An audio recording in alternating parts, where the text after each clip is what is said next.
Hi, it's Leontine from Little Lovely Crafts. This is my second card as a guest designer for the Lawn Fawnatics blog, and the theme is Fun with Food. I will show you how I made the unicorn because I altered the stamp a little bit. I used Unicorn Picnic, and once I stamped the unicorn, I drew on a little line that looks like there's like a strawberry glaze dripping on his little bum. I used a pencil for the first line, and then once I was happy with it, I went over it with a Copic fine liner. And I made sure that there was enough room for my sprinkles to be stamped on as well.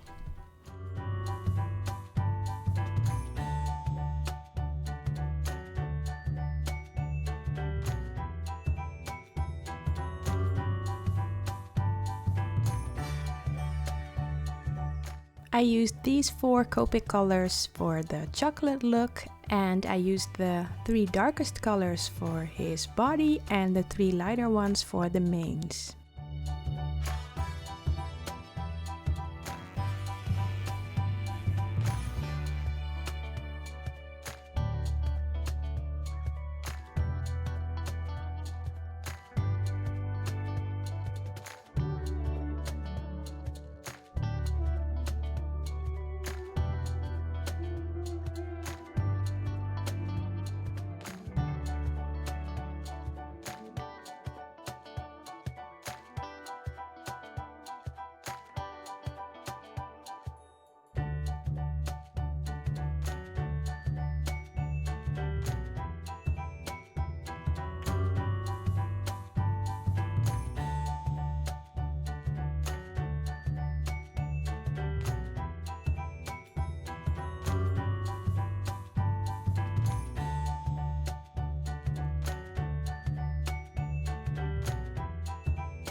The outside-in stitched rectangles will be the base of my card, and I already die cut all of the other images. I didn't show you the coloring of it because it was pretty much the same kind of style. Since I wanted to be a pull tab card, I needed something where my food could hide behind. In this case, I used the Puffy cloud borders, and I will transform my puffy clouds more into like a cotton candy. And I made some of them pink, and I made one layer from the Pixie dust cardstock.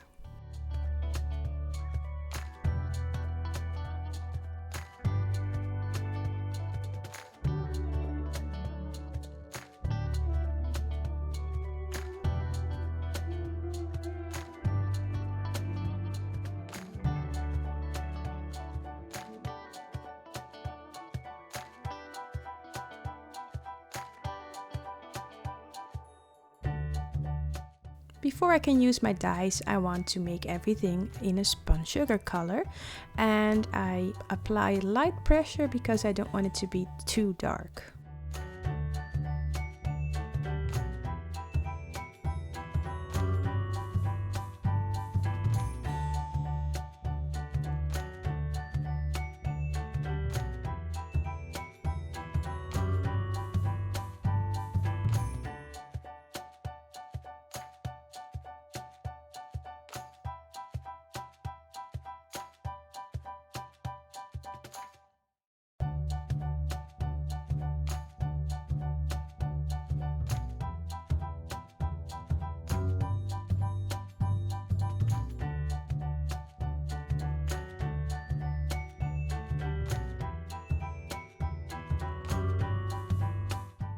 I already knew I wanted to use the Starry Sky Stencil, and on the first try it didn't work out.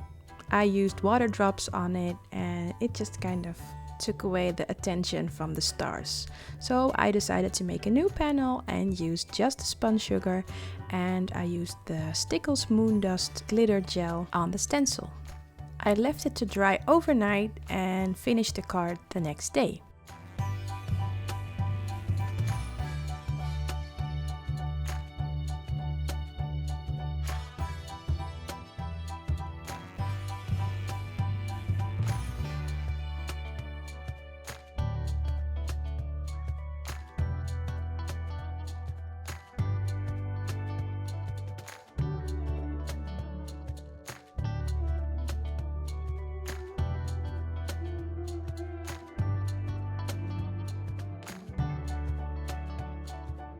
Here you can see the difference between the two panels I created. I prefer the newer one, so I'm gonna use that on my card. I die cut the Scripty Sweet from white cardstock, Ballet slippers and Pixie dust cardstock. I stacked them all together and they are going to sit on top of my cotton candy.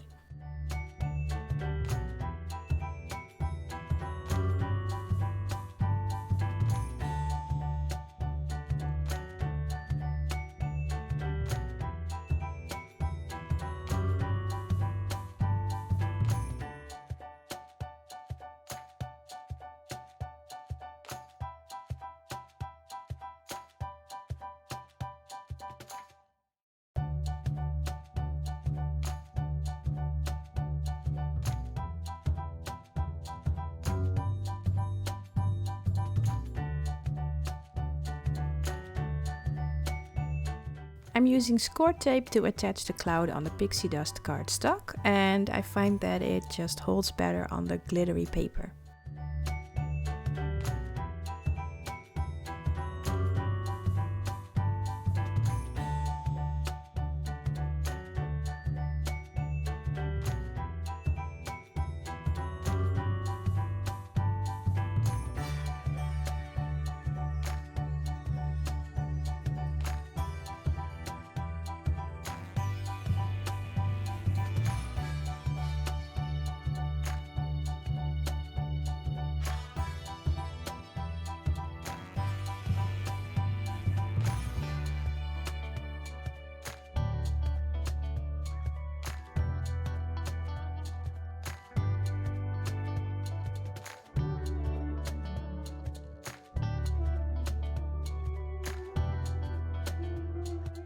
I wanted my pulling mechanism to have the same color as my background, so I'm going to use some spun sugar on white cardstock before I die cut all of the necessary pieces.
As you can see, I am measuring how low I should make my pull tab mechanism, and I just try it until I think it is in a good spot, and then I tape all of the dies that I need to make this interactive part work.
I carefully pulled this apart again because my mechanism was a little too tight. So I folded it a little wider, and that seemed to make it slide much easier than the first time.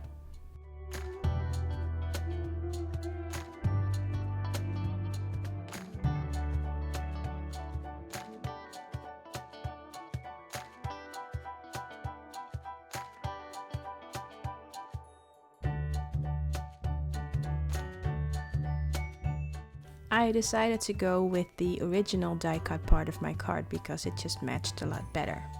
All I did was add a white arrow on it to indicate that my recipient should pull the card.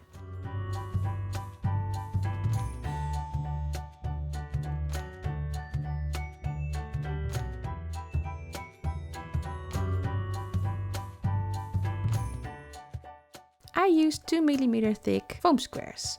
I also used those on the unicorn with the rainbow, but for the little cloud I just used some glue dots because I wanted there to be some height difference in my card.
Since there wasn't a lot of support on the edges of my card, I decided to cut thin strips of my foam squares.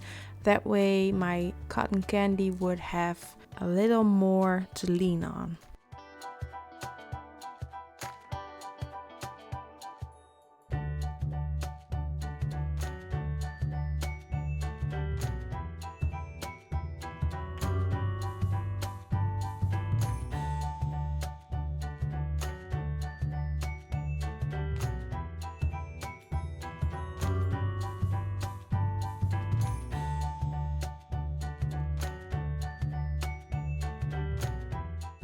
I used a glue dot and some liquid glue to attach my chocolate unicorn, and as you can see I try my card a few times so I know he's in the right position.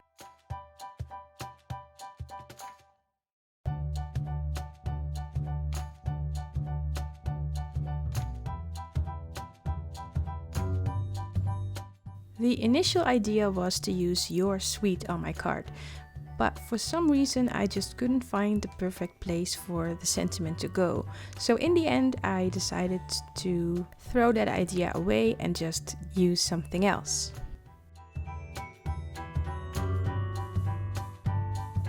I die cut some pixie dust cardstock with the large stitched rectangle stackable, and I used chocolate bar cardstock to make my card base itself. And the new idea was to make the card say "Sweet like chocolate." I used two different stamps to make the like chocolate part. I used "Oh Gnome" and "Eggstra Amazing Easter." But before I was going to heat emboss the sentiment on the inside of my card, I wanted to attach my interactive part to the pixie dust cardstock, and I used foam squares for this as well.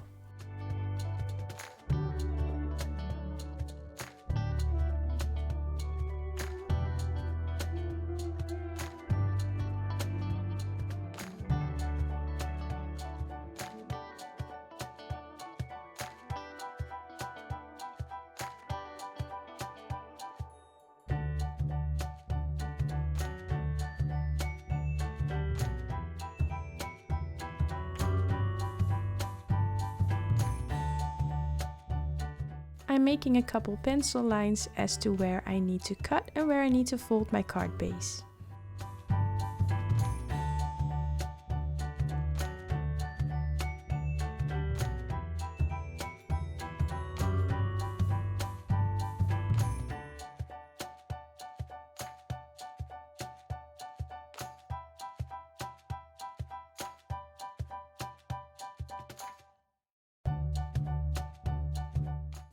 I'm going to wait with attaching my front panel to the card because if I mess up the heat embossing, I can still make another card base. I'm going to heat emboss using white embossing powder, and I will use the sentiments that I told you about before. I'm going to gently heat emboss the paper because I want to make sure I don't warp it too much. Because I only want to use one word, I covered the other words with some purple painter's tape, and once the ink is on, I can just pull off the tape and stamp the sentiment.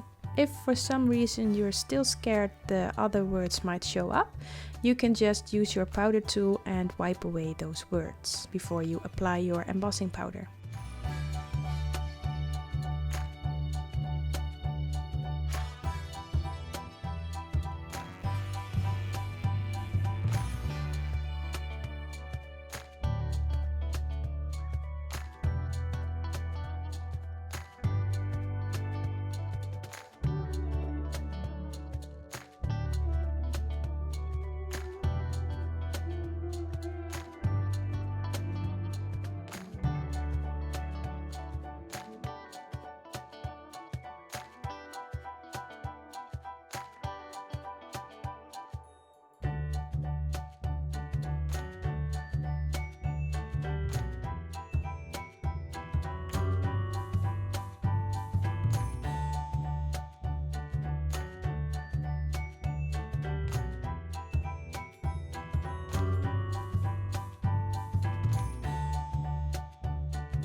I waited until I was sure that my heat embossing was dry before I wiped off the residue from the powder tool. And as you can see, I'm trying to flatten the card as much as I can. And now I can attach my interactive front panel to the card.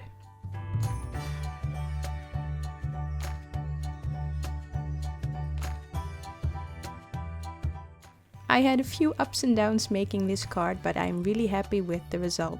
I hope you liked watching my video. Give it a thumbs up and subscribe to my channel. I want to say thank you again to Lawn Fawn for making me their guest designer on the current Lawn Fawnatics challenge Fun with Food. I hope I will see you next time. Have a lovely day. Bye!